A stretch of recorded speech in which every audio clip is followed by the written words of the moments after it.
Boa tarde a todos e a todas. Estamos aqui no painel A Multissetorialidade e o Seminário de Proteção à Privacidade e aos Dados Pessoais, uma década de discussões. Eu sou a Veridiana Limonte, sou analista sênior de políticas para a América Latina da Electronic Frontier Foundation, também ex-conselheira do CGI pelo terceiro setor, já faz um tempinho. Gostaria muito de agradecer o convite da organização do seminário. É uma honra, um prazer moderar esse painel sobre a história dessas discussões, que é uma referência nos debates sobre privacidade e proteção de dados no país e que conta também com referências para a história desse seminário. Então, temos aqui hoje o Deni Guettico, diretor-presidente do NIC-BR, Hartmut Glaser, secretário executivo do CGI-BR, a Flávia Lefebvre, advogada, ex-conselheira do CGI, integrante do coletivo Intervozes e da Coalizão Direitos na Rede, Luiz Costa, procurador da República, com longa atuação no Ministério Público Federal, Raquel Gatto, advogada, doutora em Direito pela PUC de São Paulo, foi da Internet Society, foi assessora no NIC-BR, também foi membro do Comitê Assessor Multi-Stakeholder para o IGF, o MAG, e o Bruno Bioni, do Data Privacy Brasil e coordenador do projeto Sinergias de uma Década de Debate, que a gente vai conhecer um pouquinho mais daqui a pouco. Bom, a gente acabou de ter uma discussão sobre a construção de uma cultura de proteção de dados no Brasil, onde estamos e para onde vamos.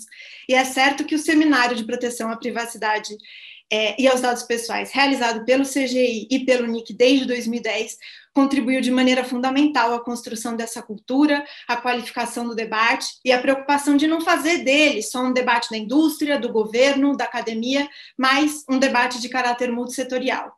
Revisitando a programação da primeira edição do seminário, em 2010, a sua missão foi de panorama, de introdução aos conceitos-chave, de tratamento do tema nos Estados Unidos, na Europa, na América Latina, um olhar multissetorial sobre os temas prementes como segurança e privacidade, comércio e governo eletrônico, além de uma visão geral sobre proteção de dados na sociedade da informação. Anos depois, essa 11ª edição expressa a relevância do direito à privacidade e proteção de dados para a garantia de um complexo de direitos fundamentais, a atenção à sua dimensão social, que vai além da tutela específica do indivíduo, e, claro, da discussão sobre marcos e concretizações fundamentais do tema mais recentemente, como a LGPD, a implementação da NPD, o anteprojeto de lei de dados em segurança pública e investigações criminais. Para aprofundar essa trajetória, eu vou chamar o Bruno Bioni, que já está aqui entre nós, né?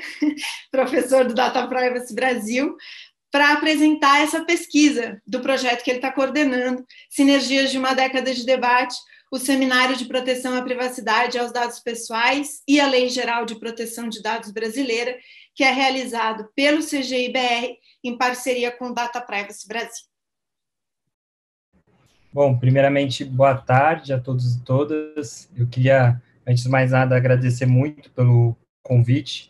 A gente do Data Privacy Brasil está muito honrado de participar desse painel, duplamente, eu diria, também, porque é a primeira vez que a gente vai estar apresentando os resultados preliminares dessa pesquisa, que a gente está colaborando com o Comitê Gestor da Internet, o Núcleo de Informação e Coordenação do .br, que é investigar o papel do seminário do CGI-BR na construção de uma cultura de privacidade e proteção de dados pessoais, olhando para a década, né, ali entre os anos de 2010 e 2019. Então, nesse sentido, a gente colocou aí um apelido para o projeto, que seria Plantando Sementes, e aí eu vou ao final explicar o porquê que a gente deu esse título para o projeto. Eu queria aqui também agradecer muito a toda a equipe que está junto com a gente nesse projeto, é um esforço coletivo, né, e especialmente a Thaís, que é a estagiária do projeto, e a Jaqueline Pigato, que é a líder do projeto de pesquisa. Hoje eu sou um porta-voz aqui desse esforço coletivo, antes de mais nada, tá?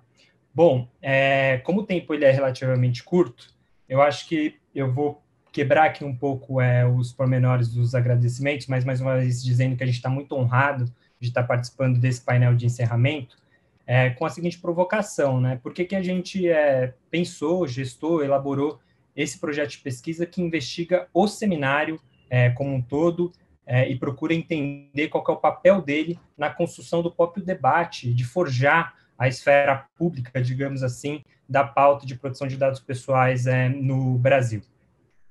Dentro disso, eu acho que vale a pena apontar que é quase como se fosse um consenso, né?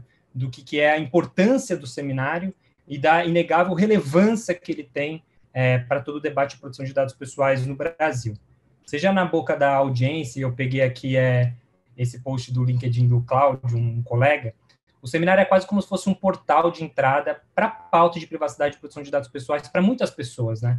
Então, ele confessou, ele falou, olha, meu primeiro contato com o tema de proteção de dados pessoais foi lá na segunda edição desse seminário, lá em 2011, e desde então eu não abandonei a área. Esse evento é o maior do Brasil e ele me ensinou muita coisa, ou seja, ele foi iniciado através do próprio seminário de privacidade e proteção de dados pessoais. Quando a gente também olha para quem enxerga privacidade e proteção de dados pessoais do ponto de vista de um interesse acadêmico, olhar para o seminário é quase como se fosse uma parada obrigatória, né?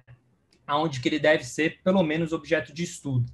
Isso daí também foi confessado pelo Rafael Zonato, meu colega de Data Privacy, onde que lá em 2016 ele dizia, olha, eu me sinto muito honrado de estar hoje palestrando no seminário, porque antes eu era um espectador e, sobretudo, eu utilizava o seminário como um ponto, um ferramental para eu conduzir as minhas pesquisas e entender melhor o que é esse mundo da privacidade e proteção de dados pessoais. E é inegável também o pioneirismo do seminário, né? O professor Danilo Doneda, lá em 2012, quase numa profecia, ele dizia, olha, daqui a um tempo o pessoal vai olhar para esse seminário e vão dizer, olha, de fato, vocês olharam para esse tema muito antes dele se tornar hype, muito antes dele se tornar quente, de estar sobre os holofotes, e vocês setaram, por assim dizer, essa discussão no Brasil. Então, o que a gente percebe é que, tanto na boca dos palestrantes, na boca da própria audiência, e eu poderia ousar e dizer que na própria boca da comunidade de proteção de dados pessoais, o seminário ele se apresentou e se consolidou como esse espaço de aprendizado, de articulação sobre o tema da privacidade e proteção de dados pessoais, o que justamente os cientistas políticos vão chamar de um policy space, né? Daí a importância, então, da gente estudar o seminário de privacidade e proteção de dados pessoais e entender, sobretudo, o contexto e os resultados por ele gerados, ou seja, o projeto de pesquisa, antes de mais nada, ele busca empregar a cientificidade, esse senso comum, e entender qual foi o papel do seminário ao longo dessa década de discussão, ao longo dos últimos anos, né? Dentro disso, a gente procurou fazer o quê? A gente procurou circunscrever as falas que aconteceram no seminário de privacidade e proteção de dados pessoais a partir de duas lentes, colar essas falas, esses discursos na conjuntura brasileira. O que isso significa? Olhar para uma determinada fala e procurar investigar. Essa fala trouxe alguma coisa, um elemento inédito que até então não era visto dentro do debate brasileiro, ou seja, essa fala ela foi propositiva, ela trouxe alguma coisa embrionária para o debate naquele momento no Brasil, ou se, por outro lado, essa fala ela reforçava elementos que já se faziam presentes no debate brasileiro e, portanto, seriam falas mais reativas. Infelizmente, não vou ter tempo de falar toda a metodologia que a gente construiu, mas, basicamente, a gente trabalhou com 5 critérios, sendo que 3 deles seriam preponderantes, né? A gente procurou fazer quase como se fosse uma amostra, aquilo que poderia compor o termômetro do debate público sobre proteção de dados pessoais no Brasil, e aí olhando especificamente para os projetos de lei, consultas públicas e a mídia nos principais jornais, Folha e Estadão. Ou seja, a gente procurou trazer algo que fosse representativo e que aí a gente pudesse fazer esses cortes sobre o ineditismo ou não de uma determinada fala dentro da conjuntura brasileira, para só daí, então, a gente poder fazer essas classificações, essas, digamos assim, tatuagens nas falas de cada um dos palestrantes e painelistas. Bom, como que a gente fez isso, né? Qual foi o percurso da pesquisa? Foi algo que deu bastante trabalho, para ser exato, quando a gente pega de 2010 até 2019, a gente tem 132 horas e 30 minutos de vídeo, ou seja, 7.950 minutos. Então, antes de mais nada, era muita coisa. A gente precisava limpar o terreno, por assim dizer. Tinha um matagal na nossa frente, a gente precisava cortar, de certa maneira, parar a grama para daí poder mapear todo o cenário. Então, a gente foi, na medida em que foi consumindo os vídeos, assistindo os vídeos, a gente não só se valeu de fichas de análise, para poder saber se uma determinada fala ela era reativa ou propositiva, mas também a gente foi fazendo algo muito exploratório de construir um mapa mental de todos os painéis e todos os seminários ano a ano. Então, isso serviu quase como se fosse para uma cartografia do que é o seminário, justamente essa ideia de limpar e mapear o terreno. Para só depois, então, a gente poder, de fato, entabular as falas e fazer uma coisa que é muito própria da própria análise de discursos, que é de fazer essas categorizações, esses rótulos para cada uma das falas. E aí, então, a gente fez mesmo uma planilha no Excel, onde que a gente olhava para cada um dos painéis, cada um dos palestrantes, e aí cruzava com esses critérios para verificar se a fala era propositiva ou reativa. Só depois disso, então, que a gente chegou num relatório, que é o que a gente está entregando agora para o Comitê Gestor da Internet e para o NIC-BR, que é um relatório mais ou menos de umas 120 páginas e que conta com todas essas fichas de análise para da onde que a gente tirou essas nossas conclusões. Então, foi esse o percurso, o caminho da pesquisa ao longo de todo o ano de 2020 para a gente estar chegando aqui nesse momento. Quais são os principais resultados? Então, para a gente poder aquecer um pouco e jogar ingredientes nessa mesa redonda que a gente está fazendo aqui. O primeiro resultado, e ele é um resultado um pouco mais, digamos assim, quantitativo, ele permite traçar quase como se fosse um certo paralelismo entre o seminário e a própria discussão sobre proteção de dados pessoais no Brasil. O seminário ele é quase como se fosse um reflexo, e de fato ele interage muito de como que o debate público ele foi forjado. Numa primeira metade dessa década, ou seja, entre 2010 e 2014, esses primeiros 5 anos, a gente consegue ver claramente que o seminário ele foi uma plataforma de discussão, de apresentação de conceitos, de nivelamento sobre o tema de proteção de dados pessoais. E, nesse sentido, ele se apresentou como sendo um espaço, um policy space, onde que ele era mais propositivo, se comparado à metade da década seguinte. E isso casa justamente com o debate que estava acontecendo no Brasil naquela época. Não por coincidência, nesse período que se tem a primeira consulta pública do anteprojeto de lei do Executivo, que serviu como base do texto da nossa Lei Geral de Proteção de Dados Pessoais, e outros projetos que estavam sendo discutidos no Congresso Nacional. Vale dizer que todos eles datam depois do primeiro seminário, né? Todos vêm depois, na rabeira, depois do ano de 2010. E uma segunda fase onde que a gente vê que o seminário ele deixa de trazer simplesmente conceitos, mas ele verticaliza, ele aprofunda naqueles elementos que já estavam colocados na mesa. A gente começa a ver um refinamento dos temas antes colocados, antes apresentados. Então, uma segunda fase que, naturalmente, ela é um pouco mais reativa.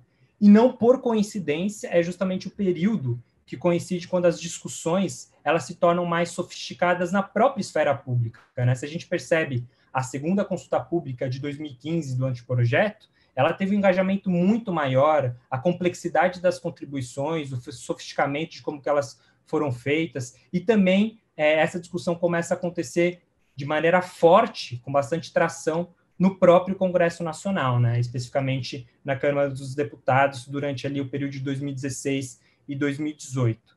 Então, o seminário e a própria temática de como que ele foi organizado, ele é um bom termômetro para a gente entender como que a conjuntura brasileira estava sendo desenhada em termos desse debate sobre proteção de dados pessoais.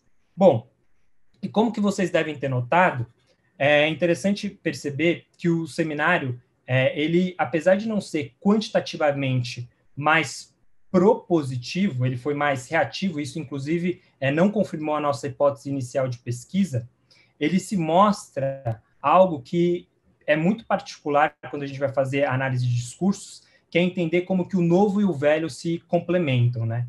E, de fato, a gente percebe de como que isso, do ponto de vista qualitativo, serviu, e o seminário cumpriu um papel importante de mesclar não só proposições, mas recuperar também elementos que já estavam colocados, e serviu para, de fato, catapultar a discussão no Brasil, e isso, de novo, é o próprio conceito de interdiscursividade. Uma pauta ela evolui não só porque ela é feita de ideias novas, mas também porque ela se constrói através de uma massa crítica, porque se reflete a seu respeito, né? E aqui eu vou trazer uma análise um pouquinho mais de tema para vocês identificarem e verificar como que isso, de fato, se desdobrou na prática, ano a ano, em cada seminário.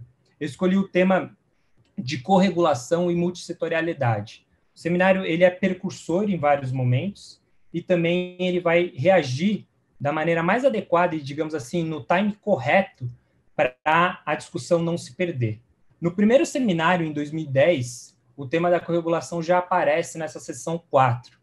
Bruno, o que é corregulação, antes de mais nada, né? É a ideia de que quem regula não é apenas o próprio Estado, não é apenas o próprio setor privado, na ideia de autorregulação, mas todos os atores deveriam ter voz nesse processo. Isso é muito próximo do que a gente entende de uma regulação multissetorial, de uma governança multissetorial, que é o próprio espírito do Comitê Gestor da Internet. Então, em 2010, isso já aparece de forma muito precursora, a gente não vinha isso tanto na mídia como na própria consulta pública, isso ainda era muito incipiente, a gente também não via isso muito nos próprios artigos acadêmicos, na época, sobre privacidade e proteção de dados pessoais, mas isso já aparece no seminário em 2010. Aí, quando a gente vai olhar para 2011, a gente vê que há uma reação, principalmente do próprio setor privado, dizendo, olha, a gente precisa ter uma regulação que não seja feita só pelo próprio Estado, a gente tem medo de uma discussão puramente estatal, outros stakeholders devem ter voz nisso tudo. Isso vai combinar com uma outra palestra, um outro painel, que apresenta o modelo regulatório norte-americano, né? Naquela época era a gestão do Barack Obama e algumas leis federais haviam sido apresentadas, né? Principalmente leis que trabalhavam com códigos de boas condutas. Isso é muito precursor de trazer em 2012 essa fala bastante recortada de reação ao que vinha acontecendo nos Estados Unidos. E isso vai se mesclando, né? Vai aparecendo de novo discussões sobre autorregulação, ou seja, que aqui, no caso, só o setor privado deveria ter voz sobre como que deveria ser o processo de organização. Isso vai encontrando, digamos assim, barreiras de contenção, até que se chega no momento onde se diz, olha, o melhor cenário é que não a própria autoridade ela seja num desenho multissetorial, mas que a gente possa ter um conselho que ele sim seja vetor de entrada e de voz para que todos os atores possam formalmente colocar as suas posições perante a Autoridade Nacional de Proteção de Dados Pessoais. Isso, de fato, vai desaguar, né, no texto da Lei Geral de Proteção de Dados Pessoais, quando ela é aprovada em 2018, ela vai ser objeto de análise pelo próprio Seminário de Privacidade e Proteção de Dados Pessoais. Isso é muito potente, porque quando a gente vai olhar para toda a discussão sobre proteção de dados pessoais no Brasil, a gente percebe que os processos de consulta pública, eles desaguaram nessa conversa multissetorial sobre proteção de dados pessoais. Quando você conversa com o relator da Lei Geral de Proteção de Dados Pessoais, ele mesmo diz que ele se inspirou no modelo multissetorial de discussão do seminário para compor as audiências públicas que aconteciam na Câmara dos Deputados. E quando a gente percebe também a primeira versão do anteprojeto de lei, não havia o conselho tal como ele foi aprovado na última redação. Então, de fato, dá para dizer que o seminário ele não só orientou na forma, mas também no próprio conteúdo. Ele teve ali um reflexo de como que a discussão sobre proteção de dados pessoais ela se tornou multissetorial e isso desagou na própria discussão da Lei Geral de Proteção de Dados Pessoais aprovada no Brasil. Então, a grande conclusão, né, que a gente chega no projeto, e aqui, de novo, apenas ingredientes para a nossa discussão, recuperando, né, a própria ideia, a própria semântica de seminário, né, ele é, sem dúvida, uma peça importante desse quebra-cabeça que a gente chamou de interdiscursividade, onde que você mescla o novo e o antigo. É um espaço, portanto, onde que não apenas sementes são plantadas, mas também outras ideias que já foram ali semeadas encontram um espaço de irrigação, de adubação, onde que você pode enxergar nutrientes para que o imaginário da produção de dados pessoais não se perca e que a gente possa, de fato, forjar uma discussão multissetorial sobre o tema, na melhor expressão e no melhor sentido, significado da própria palavra seminário. Então, era isso. Eu queria agradecer mais uma vez pelo convite e agora, nas outras rodadas, eu vou apresentar também mais alguns achados dessa pesquisa e agradecer mais uma vez o NIC e o CGI pela colaboração. Muito obrigada, Bruno. Muito interessante essa perspectiva do seminário como semente, e pensando aí, dando continuidade ao que você começou nessa apresentação muito boa, né, sobre essa trajetória do seminário, eu gostaria de começar com o Demi em relação às expectativas iniciais de criar um seminário, fazer uma primeira edição de um seminário de privacidade e proteção de dados em 2010, e como você vê essa trajetória de sementes e de discussões ao longo dessas 11 edições, em diálogo justamente como o Bruno apontava, né, com a evolução das questões prementes relacionadas ao tema no país ao longo desses anos. Muito bem, muito obrigado, Viridiana, pela apresentação. Primeiro, é uma alegria estar vendo tanta gente conhecida nesse painel, a própria Viridiana, que faz tempo que eu não vejo. Lembro que estive no mestrado dela em 2014 ou 2013, na USP, também voltado à proteção do consumidor e em suma. Então, é uma alegria estar aqui de novo nesse pessoal discutindo exatamente esse tema de privacidade. Como lembrei, apareceu esse tema depois do Decálogo, quando o Luiz Costa fez essa provocação para Kelly, para mim, na época no NIC, e isso depois foi expandido e colocado como um seminário do CGI NIC, e até hoje está vivo aí. Então, primeiro, eu acho que isso aí tem uma trajetória muito boa, o pessoal acompanhou isso aí.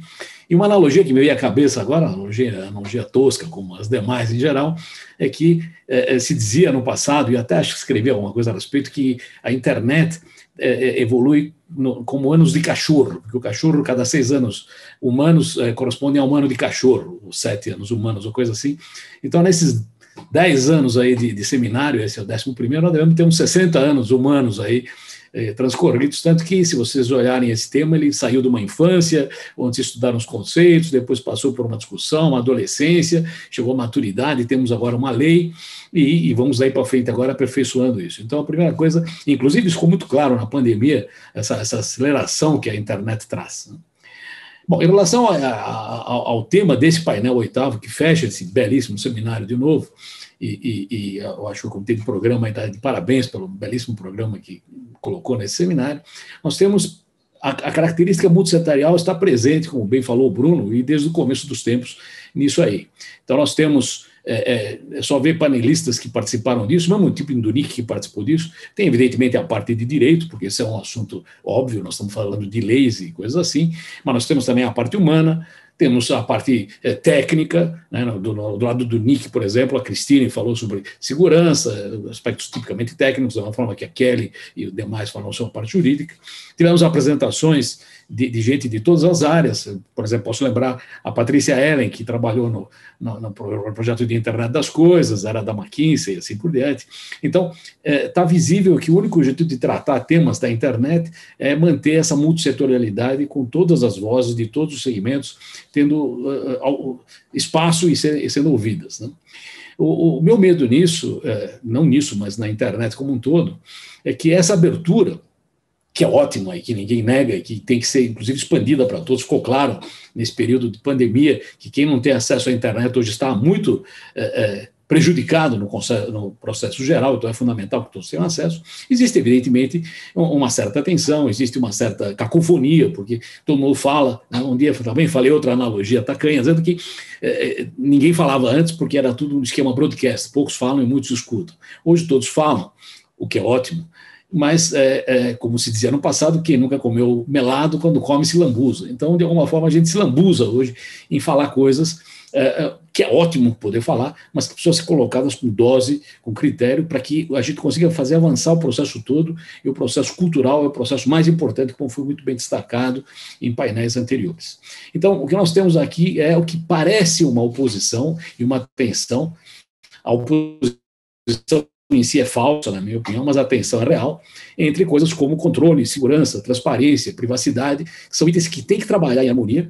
Nós precisamos de uma dose de todos eles para que a vida continue bem, mas por motivos variados, por interesses variados, por intenções variadas, aparecem choques entre sistemas, tensões, e acho que uma das funções desse seminário é tentar conjuminar isso, arrumar um processo em que isso dialogue sem que existam tensões. Então, obviamente, dados são fundamentais, obviamente nós temos dados que nós devemos proteger pessoalmente, por decisão nossa, devemos ter dados que, evidentemente, podem ser distribuídos, mas podem ser usados, mas não abusados.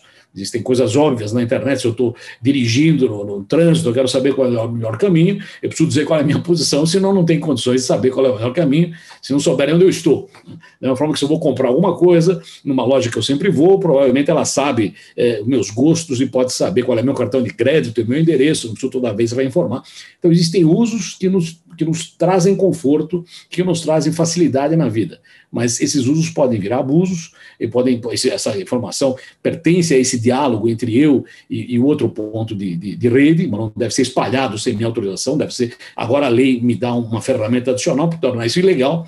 Então, é importante essa balança, essa gangorra, que antes estava totalmente de um lado, né, estávamos totalmente desprotegidos, agora ela foi para o outro lado, e ela tem que encontrar uma posição de equilíbrio, onde nós, evidentemente, somos donos de nossos dados e podemos usá-los de uma forma ou de outra, com critério. Nós próprios temos que aprender como usar esses dados com critério. A lei agora nos dá uma ferramenta de apoio que antes não tínhamos. O pessoal que usa mal nossos dados tem hoje a ameaça de uma sanção legal. Então, eu acredito que nós estamos indo no processo na direção correta e, como eu falei, é alvissareiro ver que nós estamos avançando desse jeito. Então, essas são minhas condições iniciais, não vou me aprofundar, eu não quero ser cabotino para elogiar de novo o pessoal que trabalhou no processo, mas eu diria que foi um excelente trabalho, estamos muito felizes aí e vamos em frente. Muito obrigado, Viridiana, bom te ver aí. Obrigada, Demi, bom te ver também, bom ver todos e todas aqui. Vou passar agora uma pergunta para o professor Glaser, justamente discutindo a relação do seminário com a multissetorialidade, com o multissetorialismo e com o CGI-BR, como esse espaço para as diferentes posições, para encontrar equilíbrio e caminhos comuns. Eu queria também ouvir de você dessa trajetória do seminário em diálogo com a própria atuação do CGI, nas contribuições e discussões quanto à privacidade e proteção de dados ao longo desse período, considerando, inclusive, que a primeira edição foi pouco tempo depois da aprovação do Decálogo de Princípios para a Governança e Uso da Internet no Brasil. Obrigado pela oportunidade. É um prazer rever todos vocês. Eu me sinto um pouquinho castigado, depois do Bruno já ter feito uma história, já ter contado a pesquisa toda, mas vamos tentar fazer um levantamento histórico. Eu pedi para o pessoal me ajudar na assessoria e tentar localizar para cada ano uma ou duas frases que caracterizam aquele seminário. E como toda a programação, de certa forma, passa pelo comitê gestor, e para quem não sabe, o comitê gestor é uma entidade multissetorial cujas decisões sempre são por consenso, de vez em quando demora. Só para citar um exemplo, o próprio Decálogo levou mais de 2 anos para chegar na sua forma final. As discussões começaram em 2007 e a conclusão só foi em 2009, pouquinho antes do primeiro seminário. Todos os seminários, a programação sempre foram feitas nesse espírito. A gente tinha, então, um comitê de programa representado pelos vários setores que juntos elaboravam uma proposta de um programa que é aprovado depois pelo Pleno. E voltando, então, um pouquinho à história, o levantamento que foi feito pela minha equipe é mais ou menos da seguinte forma. Eu vou pedir para o Bruno depois checar com os dados da pesquisa dele. O primeiro seminário, em 2010, setembro de 2010, por ter sido o primeiro evento, ele procurou muito mais os conceitos fundamentais de privacidade da sociedade da informação e os parâmetros legislativos já em outros países, comparar como é que os outros países tratavam esse assunto no aspecto de proteção de dados e assim por diante. Logo em seguida, em março de 2011, o Ministério da Justiça organizou um workshop e foi, de certa forma, um anteprojeto de proteção de dados pessoais. A ideia era exatamente consultar a sociedade isso que é o importante, a sociedade, todos os participantes, e o evento contou com uma grande participação e com contribuições a esse anteprojeto que estava no forno.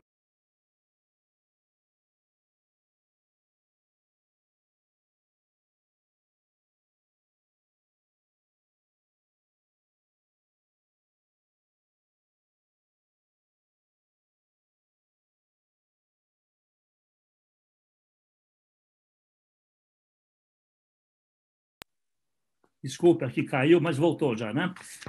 Comparar com modelos internacionais.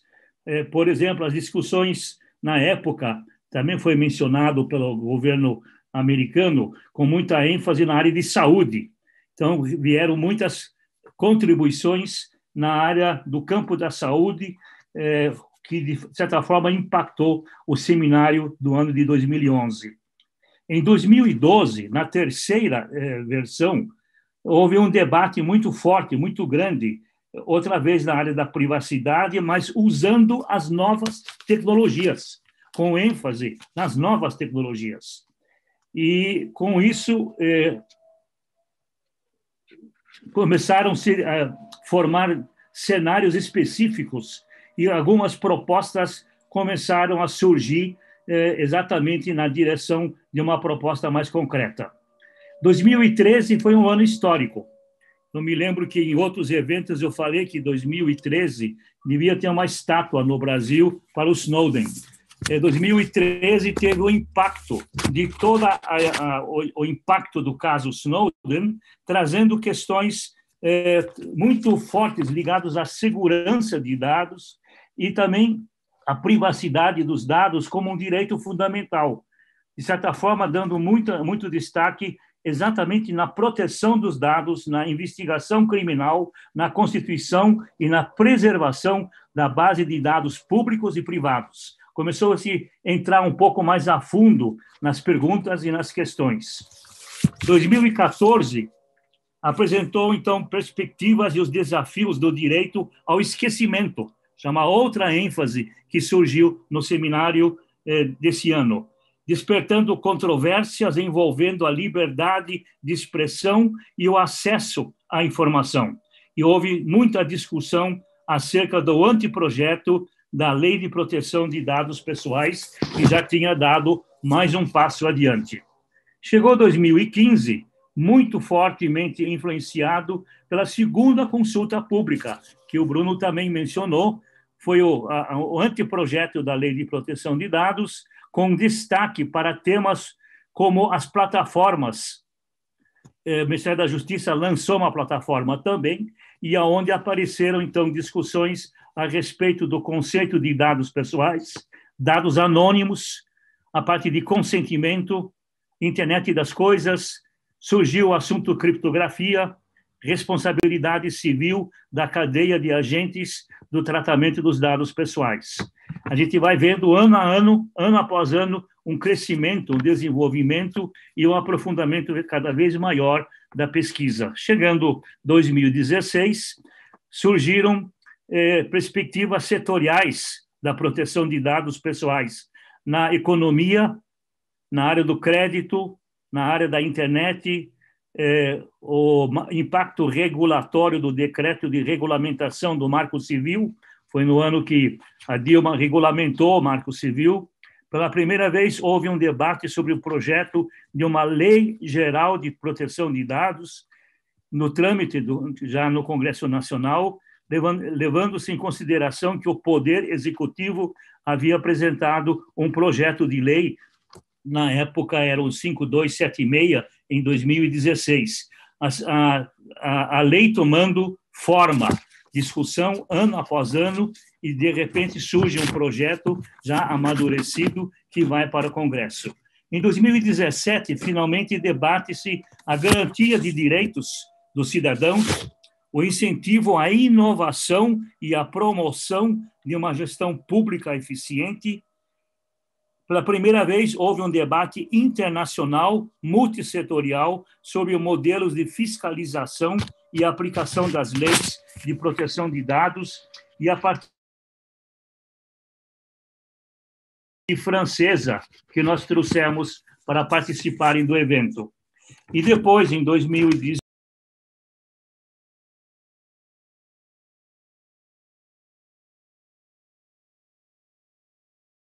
professor, o seu microfone.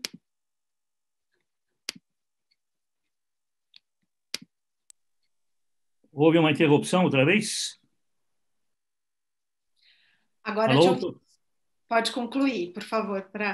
Em 2017, então, houve a ênfase com direitos dos cidadãos, incentivo à inovação e à promoção de uma gestão pública eficiente. Primeira vez houve um debate internacional com vários países participando. E em 2018 e 2019, discussões sobre a legislação como instrumento impulsionador da economia digital, os impactos e a implementação da lei geral, além de questões ligadas aos direitos sobre a privacidade. É óbvio que isso é um resumo dos vários eventos, mostrando um progresso, um crescimento ano após ano, chegando ao seminário de 2020. Obrigado pela participação. Muito obrigada, professor. E aí, depois de toda essa trajetória, eu gostaria de perguntar para a Raquel, que também sempre esteve bastante envolvida em pensar o seminário, a parte do caráter multissetorial que a gente está conversando sobre desse seminário e a relevância dessa característica do espaço de diálogo entre os diferentes atores e setores para a construção dessa trajetória de sementes que o Bruno contou para a gente, que o professor Glaser complementou. Muito obrigada, Viridiana. Em primeiro lugar, eu queria agradecer a oportunidade de novo de vir aqui ao seminário. Eu tenho muito orgulho de fazer parte dessa história, começando aí desde que houve a provocação para o CGI do Luiz Costa, enfim, da FGV, para construir o seminário e participando desses desafios, né, do que, por onde começar e o que trazer e como construir. Então, depois de uma década e vendo todo esse sucesso, agora sistematizado pelo brilhante trabalho do Bruno, nós que temos alguma veia acadêmica sabemos quão difícil é chegar nessa metodologia, estabelecer esses critérios e tentar fazer algum senso nesse mato, né, como você chamou, mas é muita informação, então parabéns também pelo trabalho. De uma certa forma, isso também valida, né, o que foi o meu sentimento nessa jornada do seminário, ou seja, não por acaso ele começou dentro dessa perspectiva, e o professor Glaser também trouxe de uma forma muito importante toda essa sistematização do conteúdo, né, da evolução do seminário pelo conteúdo, mas começando ali do anteprojeto, né, do executivo sobre a lei de proteção de dados, e que nesse momento se percebeu que a sociedade ainda não estava madura e não estava preparada, talvez, com todas as informações para fazer um debate qualificado, né, um debate consciente. Então, o seminário realmente teve nesse início esse espírito de trazer informações, de articular os modelos, inclusive trazer né, os atores internacionais, o modelo europeu, o modelo dos Estados Unidos, que vinham sendo, né, as grandes referências na época. A Europa ainda falava da harmonização e da atualização da Convenção 108, quer dizer, GDPR, essa era a semente do GDPR, a gente pode também falar das outras polinizações, mas então o seminário ele nasceu justamente com essa perspectiva de promover o diálogo, né, a partir da prestação de informações, ou de trazer mais informações, né, e aí fazer as articulações dentre todos os setores. E nesse ponto, eu também queria levar dois fatores que talvez não sejam tão relacionados ao conteúdo, mas são relacionados também aos fatores que levaram ao sucesso e à construção desse espaço de discussão pública do seminário, desse espaço multissetorial. Um é o apoio, claro, sempre muito eficiente, toda a coordenação da equipe do NIC-BR, do CGI-BR, ou seja, ter esse parceiro, né, e essa organização e essa coordenação é muito importante para o próprio seminário continuar rendendo frutos. Mas também a curadoria do próprio CGI-BR, que isso garante, e aí a construção do comitê, enfim, mas a parte da governança do evento, né, ou da estrutura de preparação do evento, também é muito importante de ser pensada a partir dessa lógica multi-stakeholder, porque é um reflexo, né, propiciar. Bom, mas aí chegando, né, eu talvez não traga tantos dados quanto foram trazidos nas falas anteriores, mas a própria construção do diálogo no seminário como um espaço seguro, digamos, né, para esse debate, foi muito importante. E aí eu lembro, talvez o Luiz também tenha essas memórias, que no começo, e principalmente depois dessas revelações do Snowden, era muito difícil, né, você conseguir trazer as empresas, principalmente as empresas envolvidas na divulgação, né, dessa vigilância massiva, enfim, que de alguma forma pudessem estar expostas. Mas, justamente porque o seminário já tinha uma solidez, já tinha uma forma robusta, né, de propiciar um diálogo aberto, respeitoso, né, foi possível, de alguma forma, trazer esse debate de maneira franca. E aí a gente chega, né, por isso que eu vim nessa construção do porquê é importante ter uma base sólida na própria organização, na própria coordenação do seminário. O outro ponto que eu queria falar é com relação à incidência, né? Então, eu acho que o Bruno trouxe já, né, os dois fatores do seminário como porta de entrada, aprendizado, como informação. O professor também trouxe essa questão do diálogo, né, da abrangência, mas também essa construção das sementes da polinização dessas sementes, né? E aí, como um modelo não só brasileiro, como internacional. Eu acho que isso a gente passou de ser consumidor para ser agora também propositor, né? O mundo olha para o Brasil e o seminário tem também essa perspectiva de incidência, de mostrar, né, a nossa atuação e o nosso modelo. Mas, enfim, eu vou deixar por aqui, porque eu não quero me estender mais tempo, e a gente volta a conversar. Veri, obrigada. Obrigada, Raquel. Fazendo uma ponte com o que você falou, e com a discussão até o momento, né? Mas eu gostaria agora de ouvir do Luiz Costa a importância do seminário, seja como esse espaço de encontro e diálogo aberto que a Raquel falou, seja como a oportunidade de qualificação do debate que a gente está conversando, como a importância dele para a contribuição aos desafios da efetiva proteção de cidadãos e consumidores, tão cara ao Ministério Público Federal, a toda a atuação que você tem. Então, por favor, Luiz. Obrigado pela palavra, Diana. Em primeiro lugar, eu gostaria de cumprimentar adequadamente a todos os membros desse painel. É um prazer e uma honra estar participando dele mais uma vez, né? E também cumprimentar todas as pessoas que estão acompanhando, que acompanharam o seminário todos esses dias e esse painel de encerramento. Eu vou começar, assim, até antes disso, até eu ia puxar um ponto, mas assim, esse trabalho do Bruno, para mim, é fundamental, ele me parece fundamental, realmente.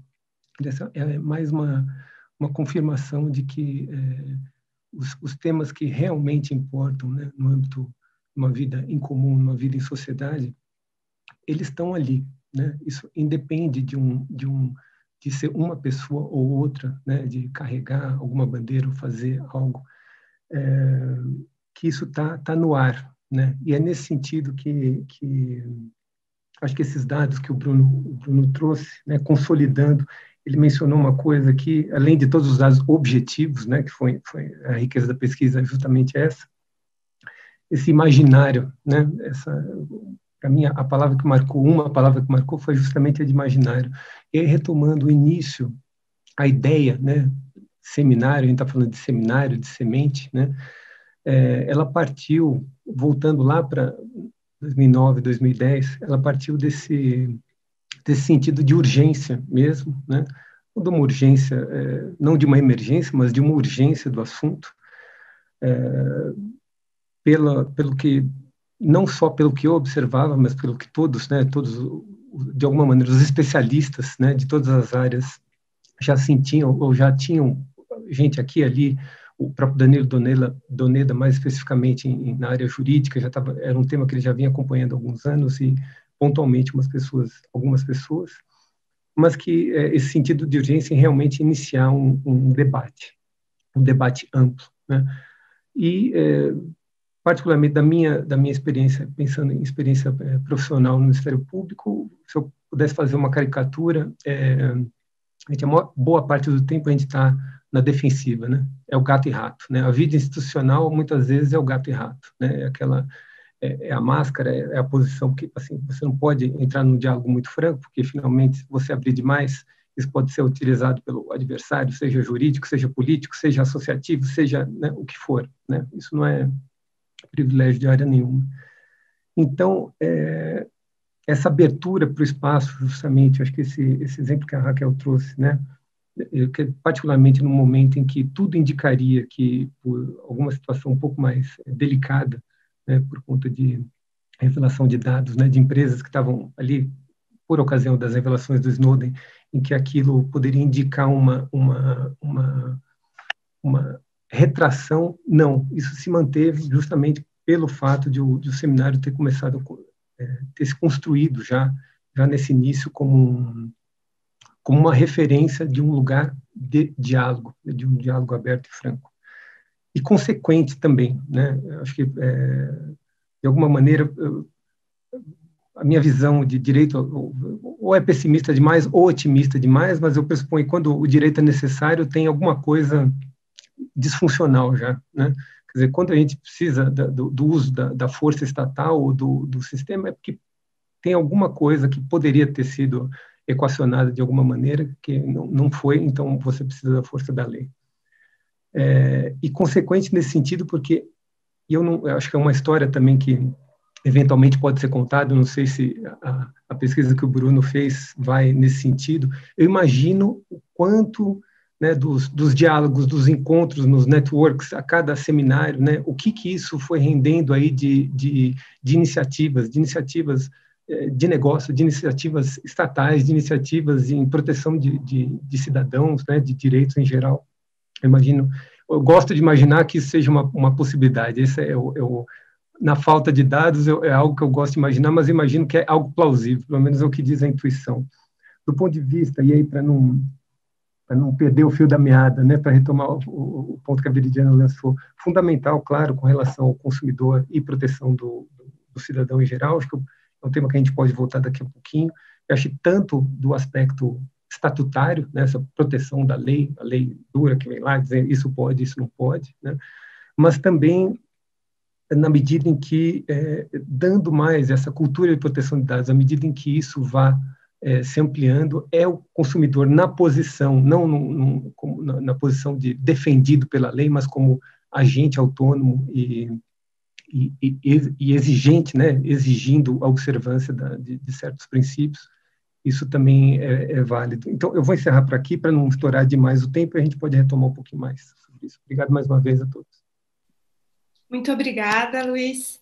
Bom, passo para a Flávia, também para comentar a trajetória do seminário e a coordenação com relevantes discussões nacionais, como a gente vem conversando, e a contribuição para a atuação da sociedade civil, justamente também dialogando com a fala do Luiz Costa em relação a como também, não só a qualificação da discussão, como o espaço de debate, como o encontro e o diálogo também foram importantes para a própria atuação da sociedade civil na defesa da privacidade e proteção de dados. Flávia. Obrigada, Veri. Boa noite, né, a todas e todos.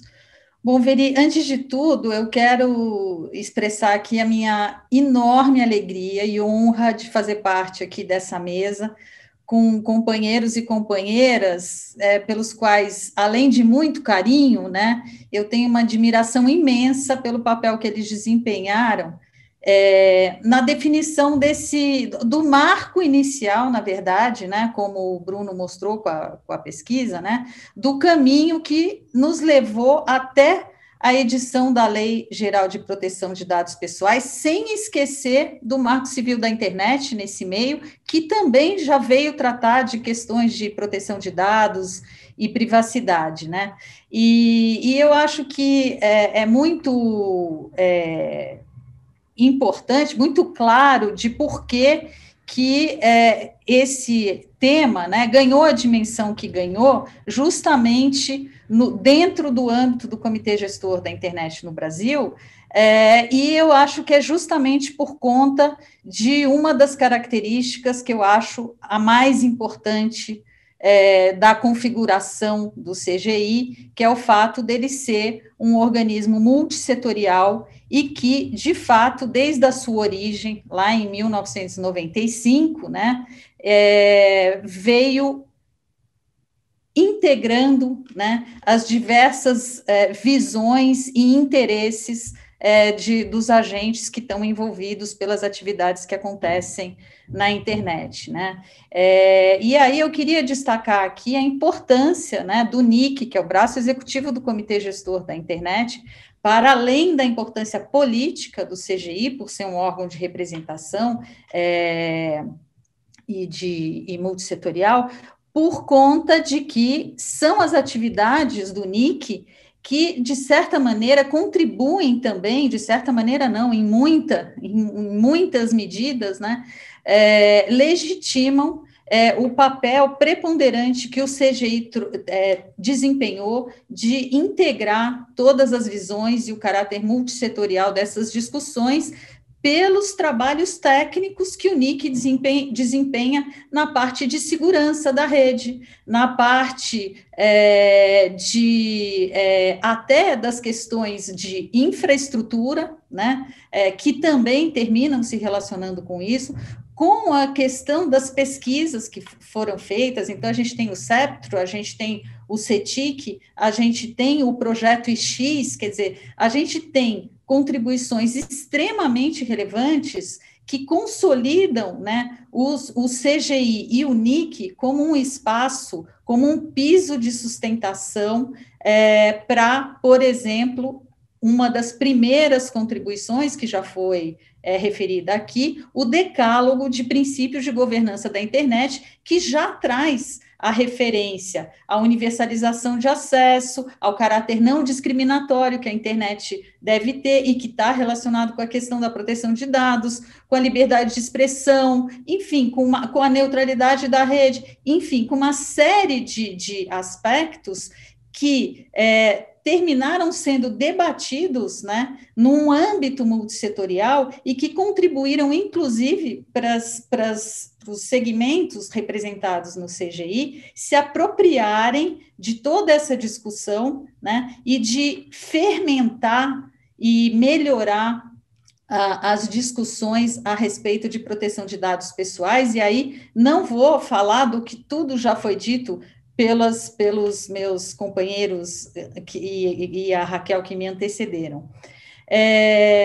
Por isso é que eu tenho tanto apreço, né, pelo processo que me levou a ser conselheira do CGI, vindo depois de você também, do CA, enfim, de companheiros, né, da sociedade civil, especialmente do terceiro setor, nesses últimos 6 anos, durante os quais aconteceram tantos debates importantes, né, e que entre eles estão a aprovação do Marco Civil da Internet, a aprovação do decreto que veio regulamentar o Marco Civil da Internet, ambos tratando de proteção de dados pessoais e de privacidade.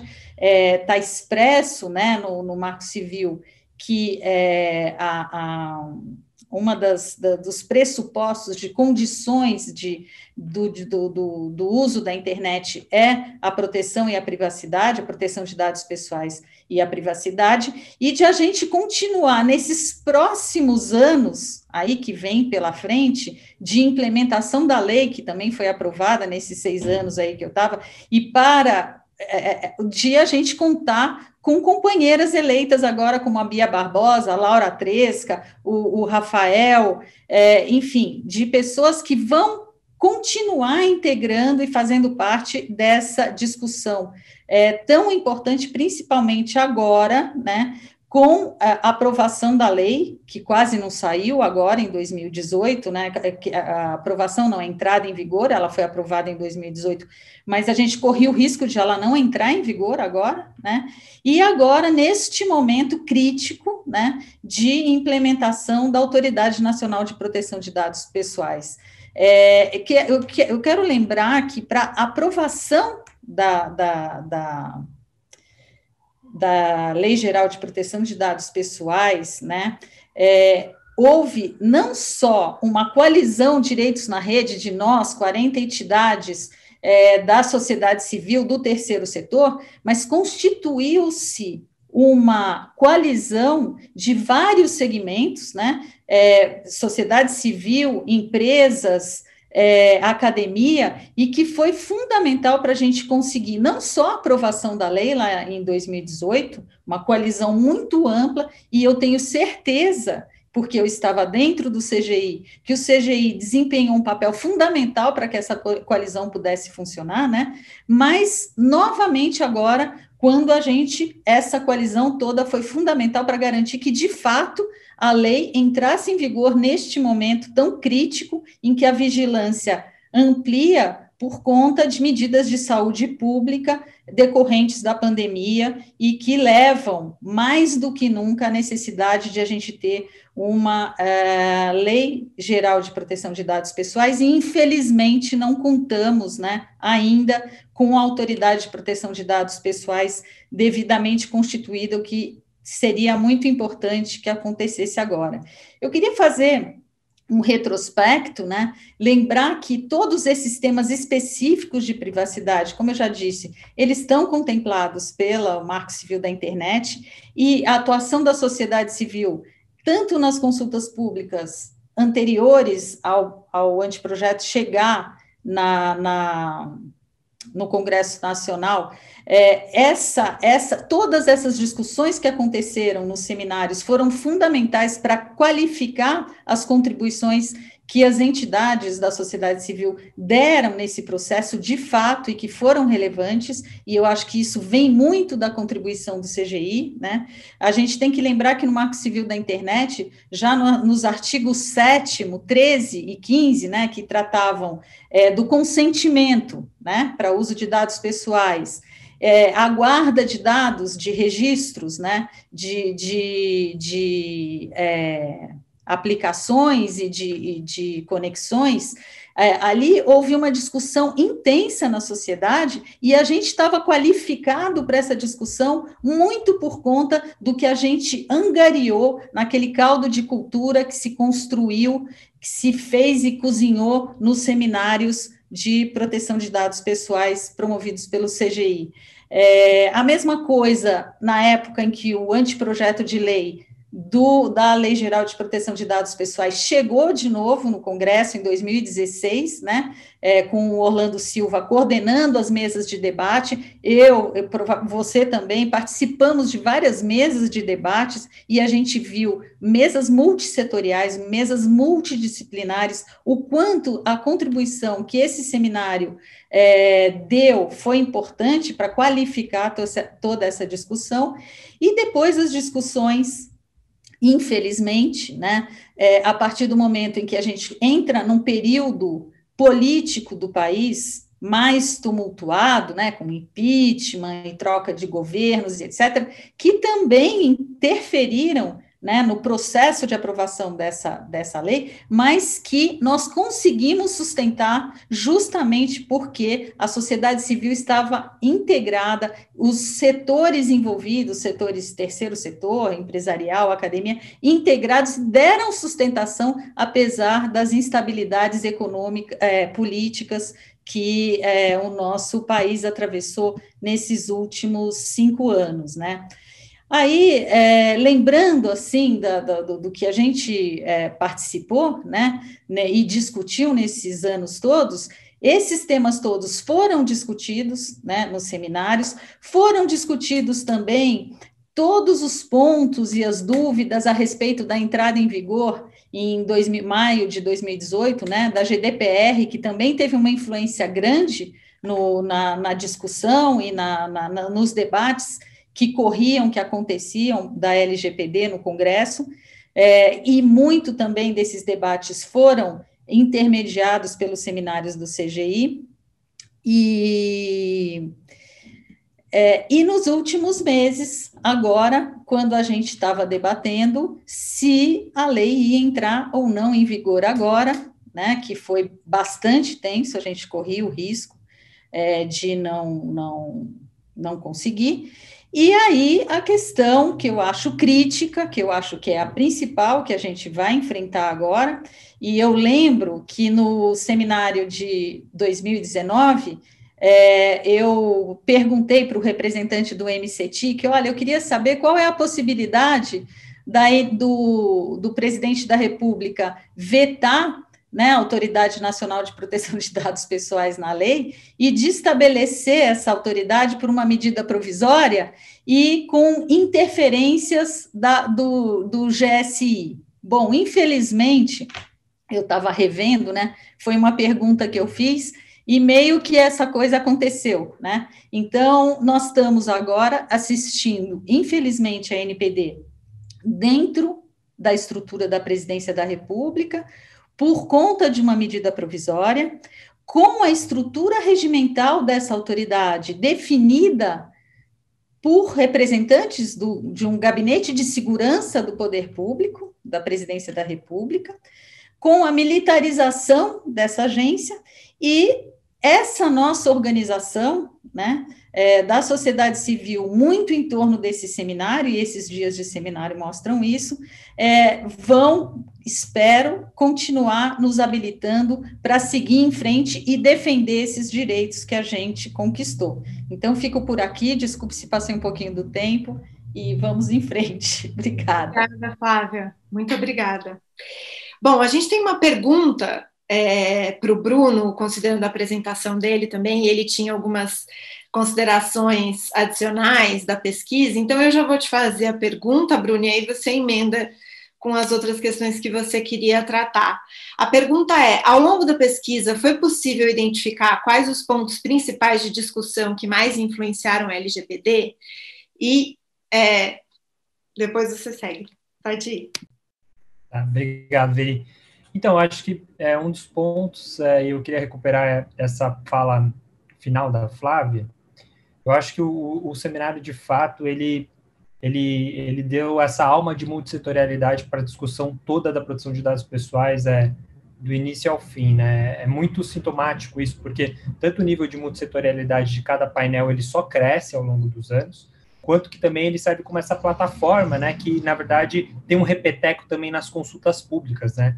O próprio exercício de você colocar a discussão de portas abertas leva para essa discussão mais multissetorial, né? Então, quando você também tem os intervalos, né, entre as duas consultas públicas, né, e esse intervalo ele é significativo, o seminário ele não deixa, digamos assim, a peteca cair, e também os mesmos setores voltam num espaço dentro de um determinado período do ano para refinar suas posições, para até eventualmente encontrar situações mais mediadas, né? Então a gente vê isso acontecer muito com a própria questão de existir um conselho multissetorial, né? Antes você tinha setor privado puxando para um mecanismo mais de autorregulação, você tinha muito Estado querendo só ter um modelo mais estatal de regulação, o terceiro setor também tentando puxar um pouco esse cabo, e aí você tem esse desenho final onde você tem um conselho de fato com uma representação muito robusta de todas as vozes interessadas, E talvez o ponto sintomático disso seja até mesmo uma cadeira reservada para o próprio comitê gestor da internet. Isso não é pouca coisa, né,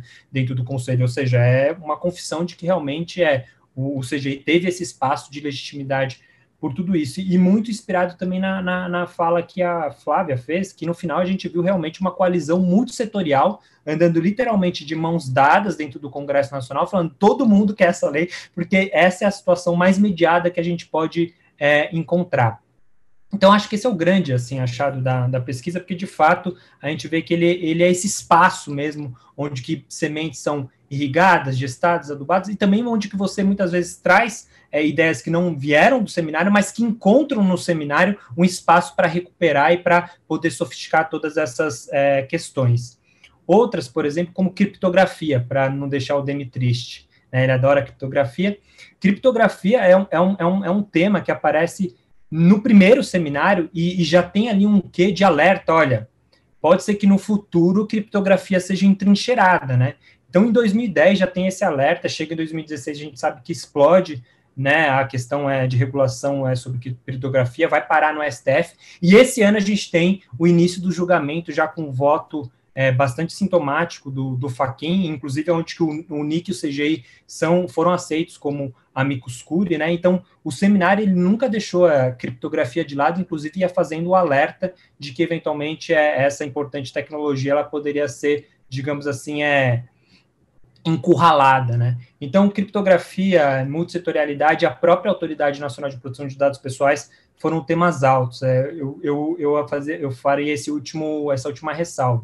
Desde o primeiro seminário, em 2010, teve uma participação de um painelista latino-americano que ele disse, olha, olhando para as experiências aqui regionais, eu acho que a gente deve se preocupar com o modelo de uma autoridade totalmente independente, porque a gente olha para a Europa, tudo bem, tem uma estrutura administrativa, com autonomia financeira, mas quando a gente olha aqui para os nossos países vizinhos, Argentina, Peru, entre outras coisas, a gente não enxerga muita coisa boa. Então, fiquem alerta aí no Brasil que, eventualmente, isso pode se repetir por aí, né? Então, tem muitas coisas que são muito percursoras, realmente, no seminário, e isso, assim, até arrepiou a gente quando a gente estava fazendo esse percurso. Mas acho que o principal achado é isso, assim, de fato, o seminário ser muito fiel a essa semântica, não só de propor ideias, mas também de reagir e refinar ideias que são colocadas e levadas no seminário, porque ele é identificado como esse importante espaço de interlocução, articulação e aprendizado sobre o tema de privacidade e proteção de dados pessoais.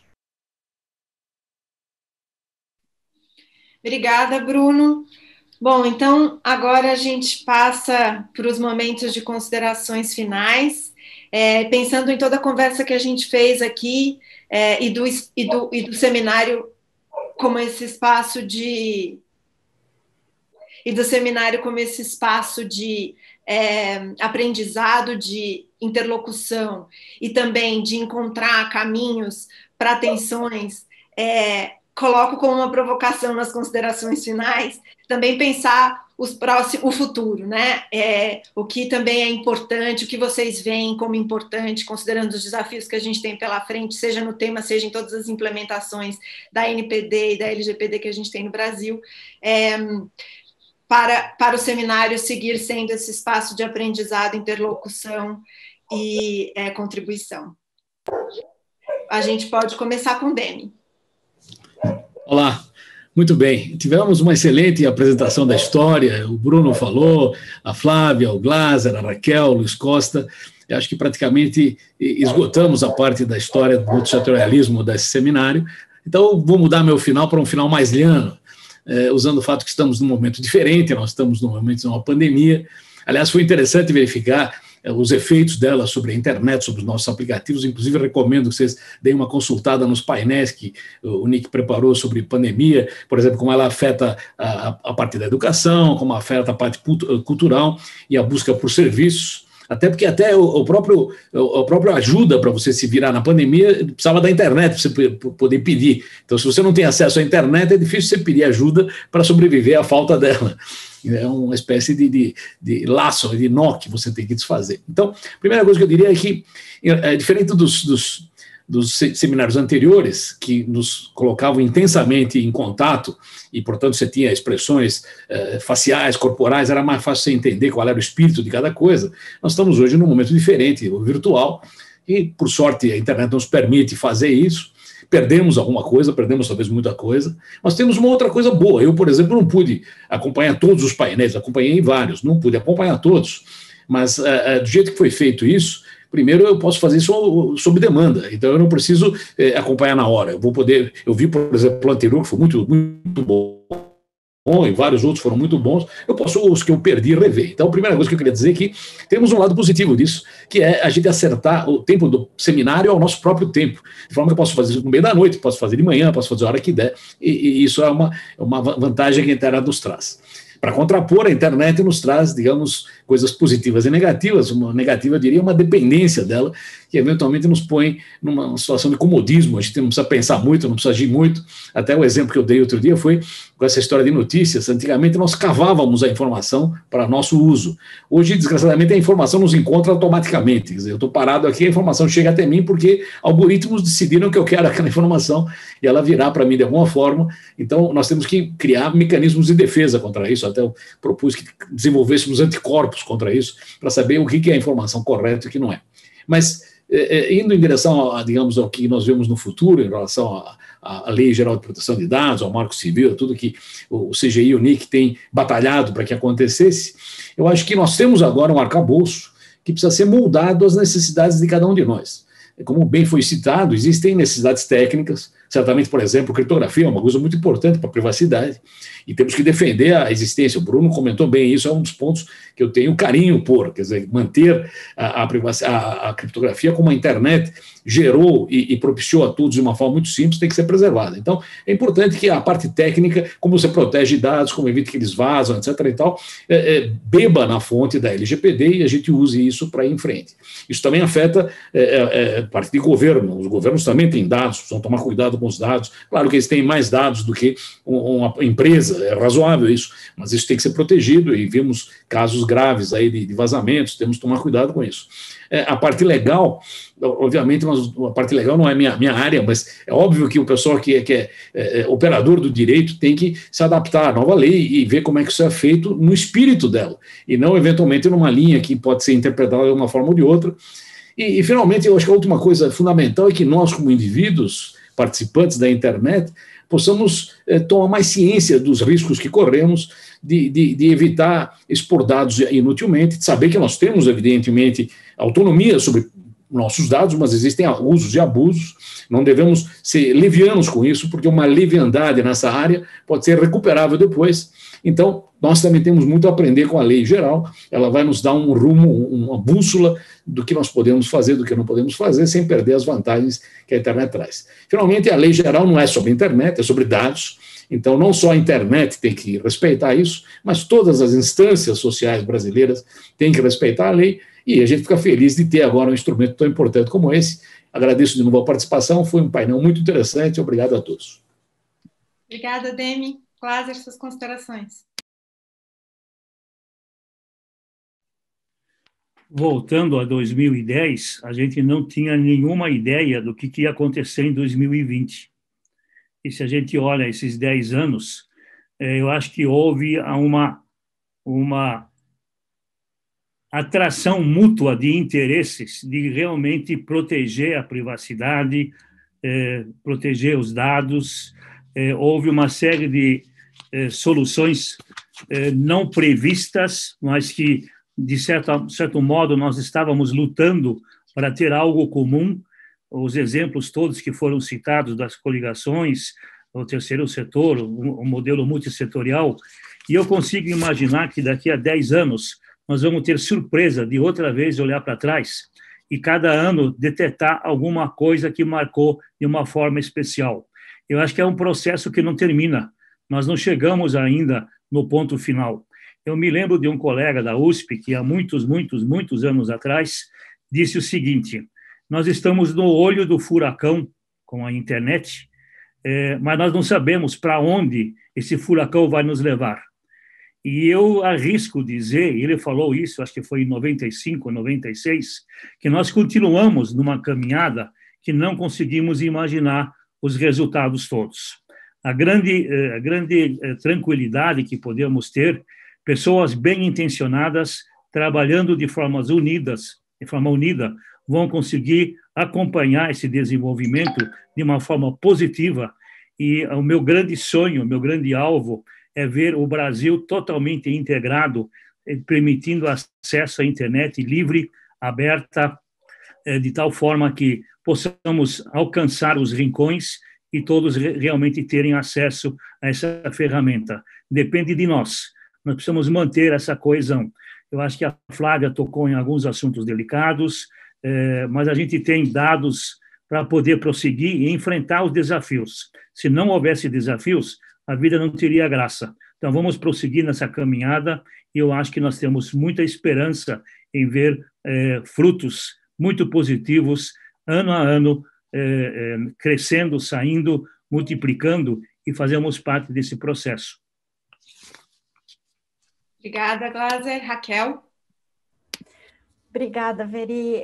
Primeiro, eu me surpreendi positivamente com a investigação do Bruno, aí, descobrindo os efeitos do seminário como bola de cristal. Acho que a gente pode olhar para esse ano também e tentar entender o que vem por aí, né, já enxergando a criptografia entrincheirada tanto tempo atrás, enfim, eu acho que vale muito a gente pensar no seminário como também essa ponta do iceberg, né, e que vai começar a trazer os problemas por vir.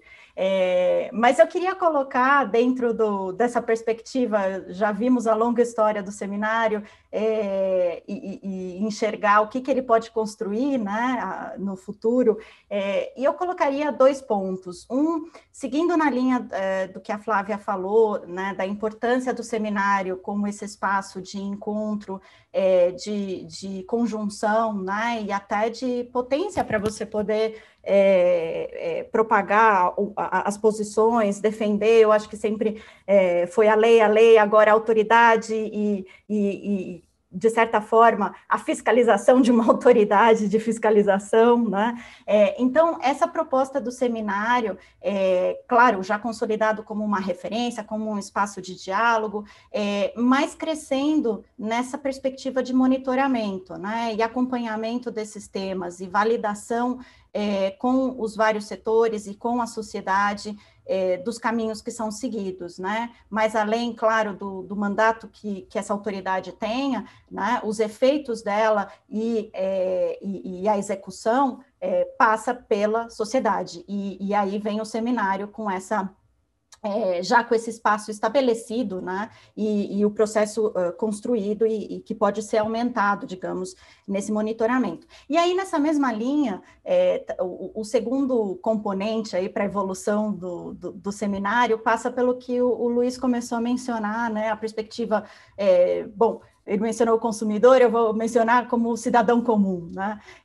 Recentemente, a gente fez, no dia 10 de outubro, foi uma deliberação, né? um projeto de deliberação com cidadãos comuns, pessoas que não são especialistas em internet, que não entendem, ou a princípio são usuários, mas não entendem todas essas questões a fundo, e justamente, né, dentre os segmentos, tinha um segmento de como eles entendem essa proteção de dados, como eles entendem a própria identidade digital, a construção dos dados, a utilização dos dados pelas empresas, quem deveria proteger, né? Enfim, se é o governo, se é a própria empresa, ou se somos nós mesmos. E aí eu deixo só como indicativa, inspirado nos dados preliminares a pesquisa se chama We the Internet, uma tradução, né, o diálogo cidadão, e aconteceu em mais de 80 países. Mas o que mostrou os dados preliminares é que o brasileiro, em geral, né, ou essa amostra de brasileiros, que foram 100 que participaram da pesquisa, da deliberação, eles são mais esperançosos, eles enxergam primeiro, né, em comparação com os números mundiais, que a internet ela é muito mais uma oportunidade do que uma ameaça, enquanto a nível mundial a resposta resposta foi, eles enxergam no mesmo patamar, né? Depois, com relação aí especificamente ao segmento, né, de dados, foi muito interessante porque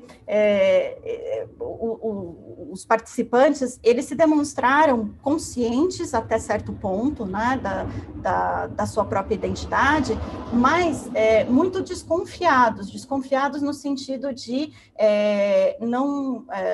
não saber o que acontece com os dados e também de não confiar que apenas um ator, né, poderia salvaguardar os seus direitos. E aí, nesse sentido, foi muito interessante, porque prevaleceu a opinião de que são os cidadãos, os indivíduos que deveriam participar dessa gestão.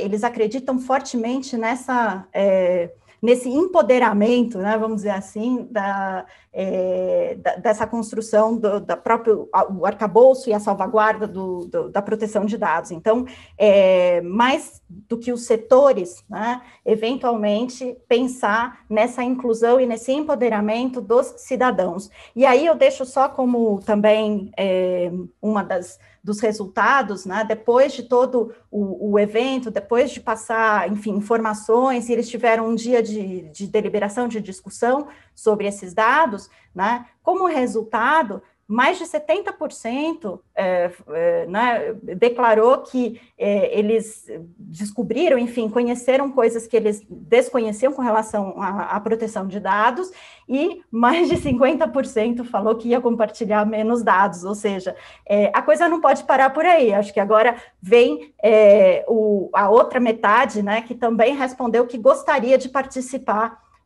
dessas deliberações e de ter mais incidência na construção dessa proteção. Então, qual é o espaço que eles vão ter? Ainda está para ser construído e a gente poderia ouvir mais essas vozes. Obrigada, Veri. Obrigada, Raquel. Luiz?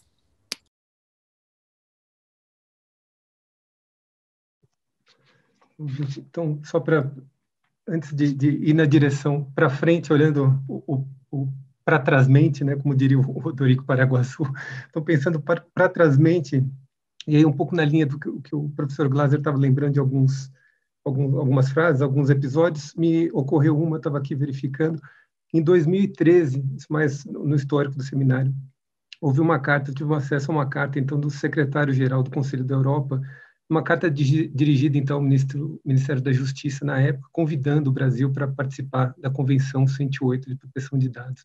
Então, aí está aí mais, é só para deixar no registro, né, nesse histórico, da dimensão mesmo, e até onde, né, o que um bloco na rua, né, menos do que a pessoa que provoca, né, provoca ou aceita, mas o que um bloco na rua, ele vai aumentando, e quando faz sentido isso reverbera. Então, isso é mais um registro olhando para trás e pensando mais para frentemente também. Eu acho que vai nesse sentido do imaginário. De novo, eu recupero o imaginário que o Bruno mencionou lá no começo, que o imaginário, para mim, acho que é como viver sem imaginário é igual morrer e esquecer de deitar, né? Então, a gente tem que continuar sempre imaginando quais são os cenários, o que é ver o risco, sim, é uma análise objetiva, sim, mas é justamente ter esse espaço de imaginar futuros possíveis, né? Futuros possíveis no que diz respeito a nós todos. E aí, eu acho que como parâmetro, assim, eu acho que é só manter, né, que é uma das riquezas do seminário, é a ausência de tabu. Eu acho que não pode ter tabu, né? Não pode ter assunto tabu. Esse é o primeiro ponto, né? E aí me vem uma memória de um evento em 2012, né, em que isso já não era novidade para ninguém, mas já estava sendo começado a discutir a incidência todo o arsenal, vamos dizer assim, de lei de abuso à ordem, de infrações à ordem econômica com relação aos operadores, aos grandes atores da internet, né? Eu lembro que, na época, numa discussão que envolvia, inclusive, membros de governo estrangeiros, né, eu trouxe o assunto, não era o que eu trazia, mas é porque assim, o assunto já estava no ar, e foi uma coisa assim, parecia que era um crime de subversão, né? Então, acho que é esse tipo, é a postura dessa abertura, de não ter tabu, né, de ter um ambiente em que possa, sim, não é necessariamente os debates, eles não vão necessariamente chegar numa concordância pacífica e amorosa ao final, mas a importância de ancorar, né, esse espaço de um debate consequente, público, né, relevante, que é importante para todos nós. Reforçaria, né, em cima do que o Demi já mencionou, o aspecto tecnologia, sim, o aspecto da economia também, né, a gente pensa, muitas vezes a gente fica refém, economia é uma coisa, discurso empresarial é outra, assim como segurança pública é uma coisa e discurso de Estado, discurso de governo, seja qual ele for, é outra, né? Então, para que a gente realmente se aproprie, no melhor termo, de todos esses temas que nos diz respeito a todos como sociedade. E, obviamente, o direito, ele está sempre correndo atrás do prejuízo, mas que ele venha sempre com esse papel de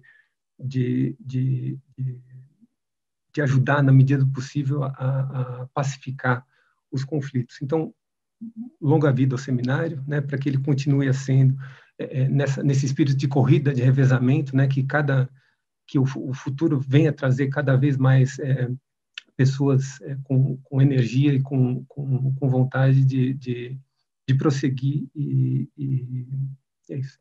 Agradeço a todos mais uma vez, um grande abraço. Obrigada. Flávia.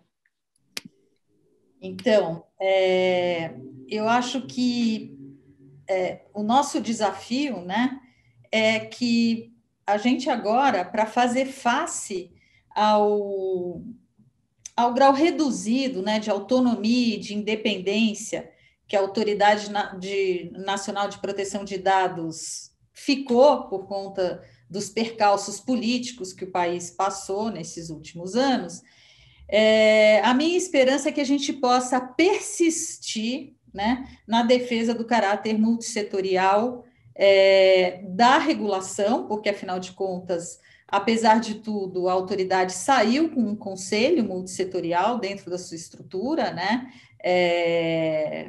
da sua configuração regimental, né, e que nós temos que acreditar nisso e temos que usar esse espaço com fé e com força, porque, afinal de contas, a proteção de dados pessoais ela é cada vez mais fundamental, não só porque esses dados pessoais hoje estão no centro das questões econômicas no mundo inteiro, né, e que são um grande desafio e estão no centro de debates de questões geopolíticas importantíssimas. A gente vê aí a discussão do 5G envolvendo a questão dos dados, mas porque também a proteção de dados pessoais tem uma importância para o desenvolvimento político e da democracia e da garantia das conquistas de direitos fundamentais e de conquistas civilizatórias muito grandes, né? A inteligência artificial, a internet das coisas associadas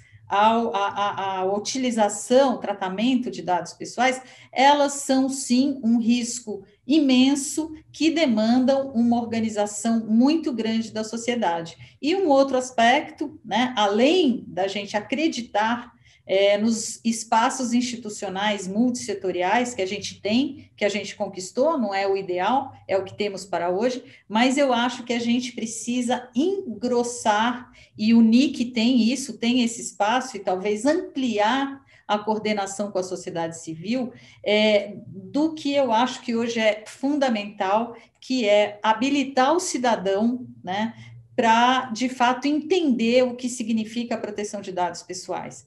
Que proteger o dado pessoal não é proteger seu CPF, seu RG, que é muito mais do que isso, e que a gente só vai conseguir preservar a liberdade que decorre da proteção de dados pessoais se a gente tiver organizado socialmente, organizado politicamente e entendendo, né, o que seja isso. Então, informar o cidadão, né, e envolver o cidadão nos processos de defesa dos direitos envolvidos pelo uso de dados pessoais. E aí dizer que eu espero, né, continuar, poder contribuir e estar junto com vocês todos porque é isso que a mim, pelo menos, me deu força, e segurança e alegria nesses anos difíceis, né, e que serão anos difíceis para frente também, de a gente continuar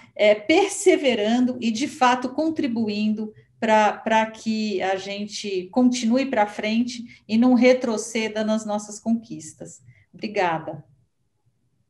Obrigada, Flávia. Bruno? É uma pergunta extremamente difícil, né? Projetar para frente o seminário. Mas eu acho que a reflexão que se faz a partir do diagnóstico sem dúvida, o seminário ele foi um espaço importante para formatar o arranjo da LGPD, né? E de outras leis de proteção de dados pessoais a partir dessa perspectiva multissetorial. Será que o seminário também, e aí olhando para o futuro, ele pode ser uma plataforma do próprio, de colocar a lei em movimento a partir também de um arranjo multissetorial, porque isso é necessário, seja se a gente tenha um bom regulador ou a gente tem um mau regulador, né? O processo de cultura, né, da construção de cultura de qualquer coisa que seja, depende de todos os atores interessados, stakeholders, né? Vídeo que aconteceu com o Código de Defesa do Consumidor.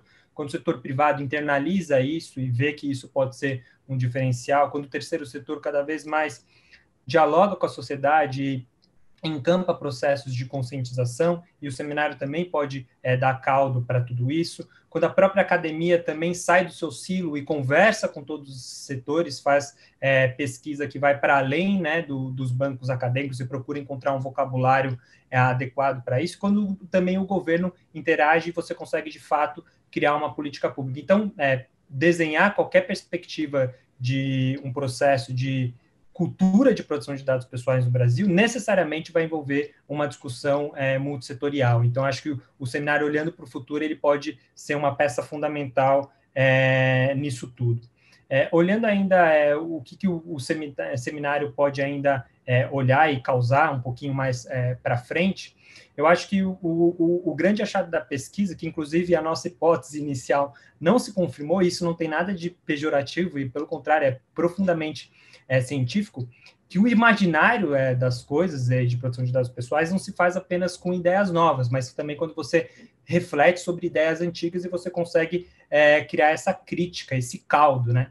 Então, o seminário ele conseguiu, na medida do possível, encontrar um calibre muito difícil, que é fazer essa mescla do novo e do velho, coloca tudo, bate no liquidificador e sai uma coisa boa. Então, eu acho que olhar ainda dessa perspectiva de não ter tabus, mas também de não negligenciar os debates que são importantes dentro da conjuntura no Brasil, acho que esse é o grande caldo que o seminário trouxe, e acho que esse foi o que mais impactou, essa interdiscursividade do encontro do novo e do velho na medida certa. Obrigada, Bruno. Bom, vamos encerrando, então, o painel, a multissetorialidade e o Seminário de Proteção à Privacidade e aos Dados Pessoais. Eu agradeço novamente a oportunidade de encontrar com todas e todos vocês, de ter essa discussão tão importante, celebrar as 11 edições e a relevância desse seminário como semente, celebrar também os avanços da trajetória que a gente conversou aqui, que tem na aprovação e na entrada em vigor da LGPD marcos cruciais, avanço também com o fortalecimento de uma cultura de defesa da privacidade e proteção de dados, que a gente vê, por exemplo, em decisões recentes e fundamentais do STF, outras que ainda estão por vir e que também esperamos que continuem nessa toada. E ressaltar a relevância desse espaço como promotor da cultura de proteção de dados e de atenção aos desenvolvimentos da realidade, né? E também o desafio de implementação e independência da autoridade para que ela efetivamente cumpra seu papel, para além da multissetorialidade como fruto e alimento e motor dessa dinâmica. Então, eu agradeço a todos pelo painel e chamo o professor Glaser para fazer o encerramento do evento.